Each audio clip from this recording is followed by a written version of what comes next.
ఈ అడవిలో జీబ్రాలన్నీ కలిసి ఒకే చోట ఆడుకుంటూ లైఫ్ ని లీడ్ చేస్తూ ఉంటాయి. అడవిలోని క్రూర జంతువుల నుండి తప్పించుకోవడానికి జీబ్రాలన్నీ కలిసిమెలిసి ఒకే చోట నివసించేవి. అయితే వాటిని కాపాడుకోవడం కోసం నాలుగు వైపుల కంచెను తయారు చేసుకుని ఉంటాయి. దాని వల్లే అన్ని కలిసి ఆడుతూ పాడుతూ సంతోషంగా ఉంటాయి. అయితే ఒక రోజు జీబ్రాల నాయకుడైన భార్య ఒక బిడ్డకు జన్మనిస్తుంది. అక్కడ ఉన్న జీబ్రాల గుంపు మొత్తం ఆ బిడ్డను చూడటానికి వెళ్తాయి. అయితే ఆ చిన్న జీబ్రా వాళ్ళందరి ముందుకు వచ్చినప్పుడు దాన్ని చూసి ఆ జీబ్రాల గుంపు ఆశ్చర్యపోతుంది. ఎందుకంటే ఆ పిల్ల ఒంటిపై సగం సారలు సగం తెల్లగా ఉంటుంది. దాన్ని చూసి జీబ్రాల గుంపు అదొక అశుభంగా భావిస్తాయి. ఎందుకంటే ఈ పిల్ల మన గుంపుతో కలిసి ఉండడం వల్ల మనకు నీళ్లు తినడానికి తిండి కూడా ఉండకపోవచ్చు. మనం ఉన్న చోటును వదిలి బయటకు వెళ్ళవలసి వస్తుంది అని జీబ్రాల గుంపు భావిస్తాయి. ఇదంతా విన్న నాయకుని కొడుకు చాలా బాధపడతాడు. దానితో వాళ్ళమ్మ నాన్న నువ్వు ఏమి వీళ్ళ మాటలను పట్టించుకోకు, ఇదంతా ఒక మూఢనమ్మకం అని నచ్చ చెబుతాయి. అయితే కొన్ని రోజులు గడుస్తాయి. జీబ్రాలు ఉన్న చెరువులో నీళ్లంతా ఇంకిపోతాయి. కొన్ని నీళ్లు మాత్రమే మిగులుతాయి. అయితే ఆ పిల్ల జీబ్రా కూడా పెద్దదవుతుంది. దాని పేరు కుంభ. అయితే ఒక రోజు బయట నుండి ఒక జంతువు నీళ్లు కావాలంటుంది. అప్పుడు కుంభ మనసు కరిగిపోయి కంచెను కొంచెం పక్కకు తీస్తుంది. దానితో పెద్ద జంతువులు మెల్లిగా లోపలికి రావడం జీబ్రాల గుంపు చూస్తాయి. కుంభపై చాలా కోపం వస్తుంది. వెంటనే ఆ పెద్ద జంతువులు బయటకు పొమ్మని చెబుతాయి. ఆ జంతువులు వెళ్తుంటే ఒక టైగర్ ఆ జంతువుపై అటాక్ చేస్తుంది. వెంటనే ఆ టైగర్ ఆ కంచె వైపుకు స్పీడ్ గా వస్తుంది. దానితో నాయకుడు ఆ కంచెను మూసేస్తాడు. అయితే కుంభను అందరూ తిడతారు. కుంభ శరీరంపై ఉన్న సారలను చూసి ఎగతాళి చేసి నవ్వుతూ ఉంటారు. అయితే కుంభ వీళ్ళ మాటలకు చాలా బాధపడతాడు. వెంటనే కుంభ వాళ్ళ అమ్మ తన కొడుకుకు నచ్చ చెబుతుంది. వీళ్ళ మాటలను నువ్వు పట్టించుకోకు. అయితే కుంభ తన తల్లి మాటలను వినకుండా కోపంతో బయటకు వెళ్లిపోతాడు. కాసేపటికి తిరిగి వచ్చాక చూస్తే వాళ్ళ అమ్మ చనిపోయి ఉంటుంది. కాకపోతే కొన్ని రోజుల నుండి కుంభ వాళ్ళమ్మ అనారోగ్యంతో బాధపడుతూ ఉంటుంది. అయితే చివరి క్షణంలో కూడా కుంభ వాళ్ళమ్మ చెప్పిన మాటలు వినకుండా అక్కడ నుండి కోపంతో కుంభ కంచెను దాటి బయటకు వచ్చేస్తాడు. కుంభ వాళ్ళమ్మ చిన్నప్పటి నుండి మాయా నది గురించి కథల రూపంలో చెబుతూ ఉండేది. అయితే కుంభ యొక్క కర్తవ్యం ఆ మాయా నది వరకు చేరుకోవడం. కంచె నుండి బయటికి రాగానే ఒక నక్క ఉంటుంది. ఆ నక్కని అడుగుతాడు, మాయా నది ఎక్కడ ఉంది, దానికి చేరుకోవడానికి దారి ఎటు వెళ్ళాలి అని అడుగుతాడు. అయితే ఆ నక్క కుంభాని చంపి తినాలనుకుని నేను నీకు మాయా నది చేరుకోవడానికి దారి చూపిస్తాను, నా వెంట పద అని ఇద్దరు ముందుకు బయలుదేరుతారు. అప్పుడే దారి మధ్యలో వాళ్ళిద్దరికి ఇంకో రెండు జంతువులు ఎదురవుతాయి. అడవి కోడి, జింక. ఇవి కూడా మాయా నది గురించి విని ఈ జంతువులు కూడా కుంభతో కలిసి వెళ్ళటానికి నిర్ణయించుకుంటాయి. అయితే ఈ తెలివైన నక్క తన బుద్ధిని చూపించుకుంది. నక్క తెలివిగా వాటన్నిటిని నక్కలున్న నివాసంలోకి తీసుకొని వెళ్తుంది.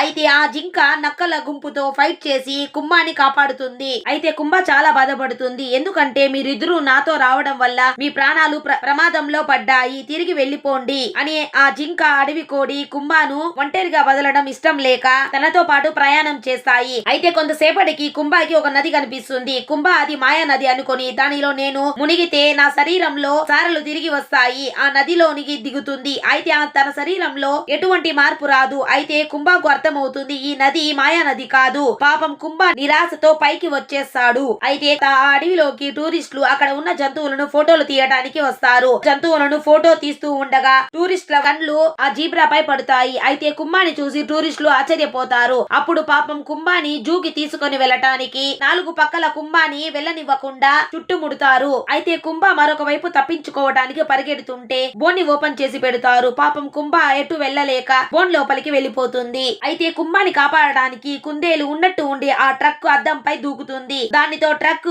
యాక్సిడెంట్ అవుతుంది. దానితో బోన్లో నుండి కుంభ బయటకు వచ్చేస్తాడు. కుంభకి విముక్తి దొరుకుతుంది. వెంటనే కుంభ ఆ మాయా నది గురించి కుందేలని అడుగుతాడు. అయితే దానికి సమాధానం గద్దెకు మాత్రమే తెలుసు. కానీ గద్దె దగ్గరికి వెళ్ళాలంటే మన చావును మనమే కొని తెచ్చుకున్నట్టు. అయితే కుంభ తన స్నేహితులు గద్దెలున్న చోటుకు చేరుకుంటాయి. అయితే అక్కడ ఉన్న కుందేళ్ల గుంపు అక్కడ నుండి వెళ్లిపోండి లేకపోతే చచ్చిపోతారు అని అరుస్తూ ఉంటాయి. అంతలోనే గద్ద అక్కడికి వచ్చేస్తుంది.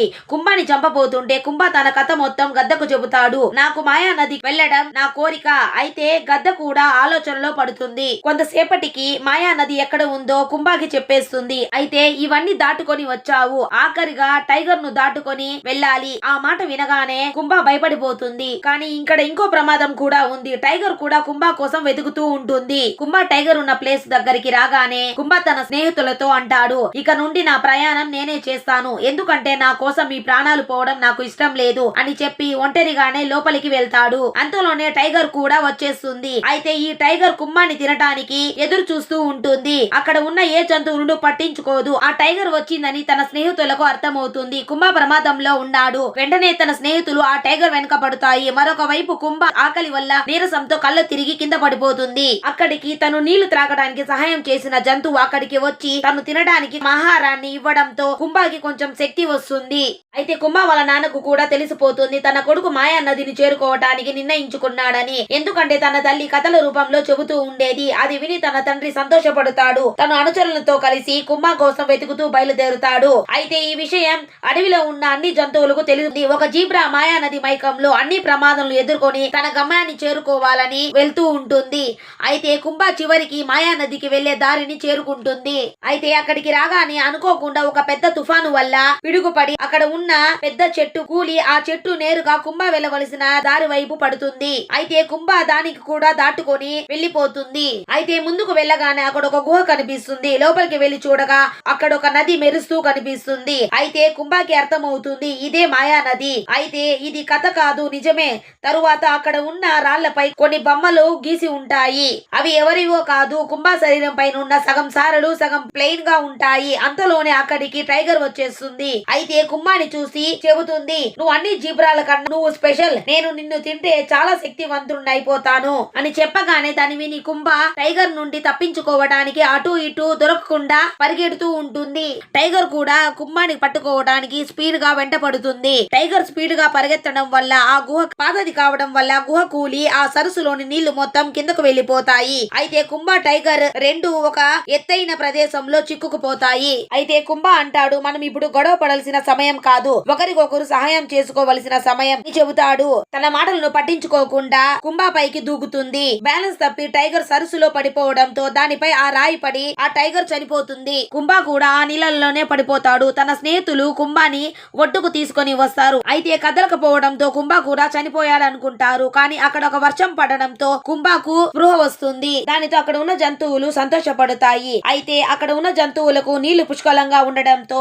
అవి అక్కడే నివసించడానికి ఒక కొత్త ప్రదేశం కూడా దొరికింది. అయితే ప్రమాదకరమైన టైగర్ కూడా చనిపోవడంతో ఏ జంతువుకు కూడా భయపడాల్సిన అవసరం లేదు. అయితే అప్పుడు కుంభని అందరూ అశుభం అన్న వాళ్ళే తన పాలిట దైవంగా చూసేవారు. దానితో అక్కడ ఉన్న జంతువులన్నీ సంతోషంగా హ్యాపీగా లైఫ్ ని లీడ్ చేస్తూ ఉంటాయి. ఇలాంటి మరిన్ని వీడియోల కోసం మా ఛానల్ ని లైక్ చేసి సబ్స్క్రైబ్ చేసుకోండి. అలాగే బెల్ ఐకాన్ కూడా క్లిక్ చేయండి.